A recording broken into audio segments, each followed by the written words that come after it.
Well, it finally hit the big time.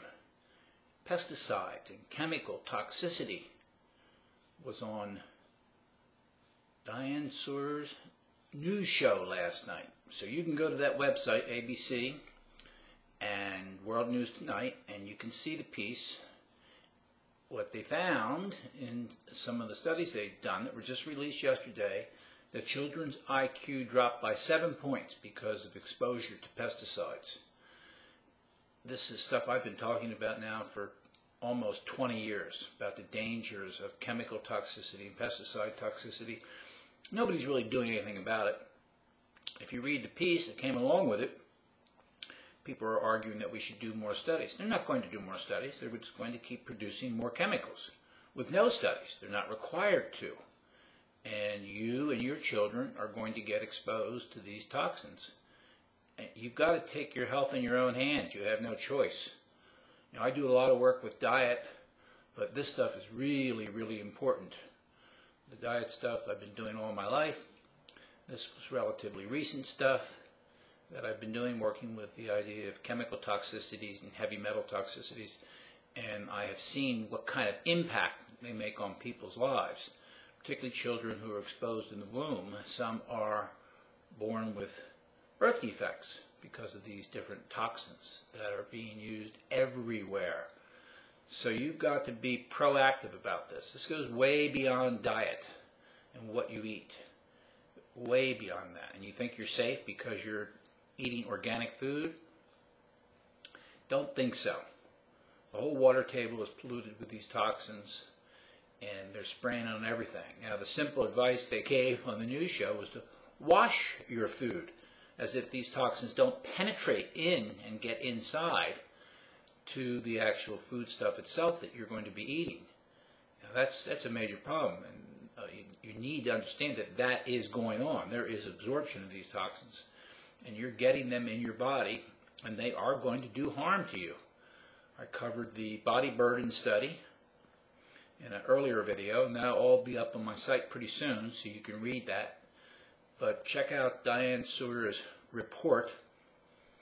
She also had a piece on epilepsy and how a ketogenic diet is good for helping people with epilepsy. Of course, it's a bad diet. It's not healthy for you. That's what everybody will tell you, because to be in ketosis is not a good thing. Strange that it seems to fix epilepsy.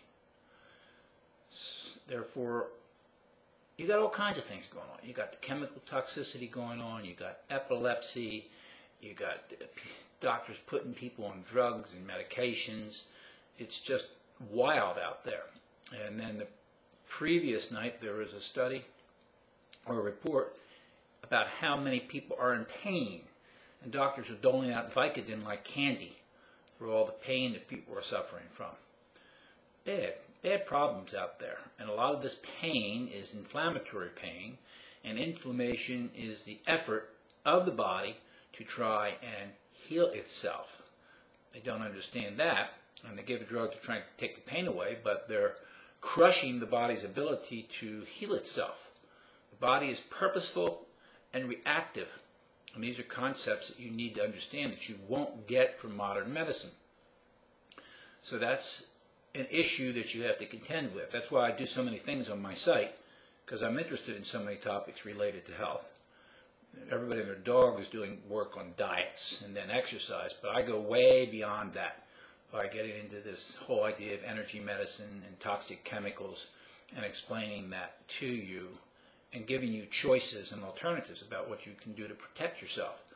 So it's important that you become aware of this, aware of these things, nose around on the site, and find out what I'm talking about. I've got some great products up there to institute a drainage program, and that's one way you deal with toxins. You stimulate the ability of the body to eliminate these things when they've bioaccumulated and gotten in your tissues and gotten in your cells, which is where they're doing their toxic action. It's just really a major, major problem, and it took a long, long time for it to hit mainstream. Now, where they're going to go with it from here, I don't know, but I can tell you they're not going to study it. Some researchers will do some studies with it, as this group did who released these papers, but you got to really protect yourself. You got to look out for yourself because nobody's going to do it for you.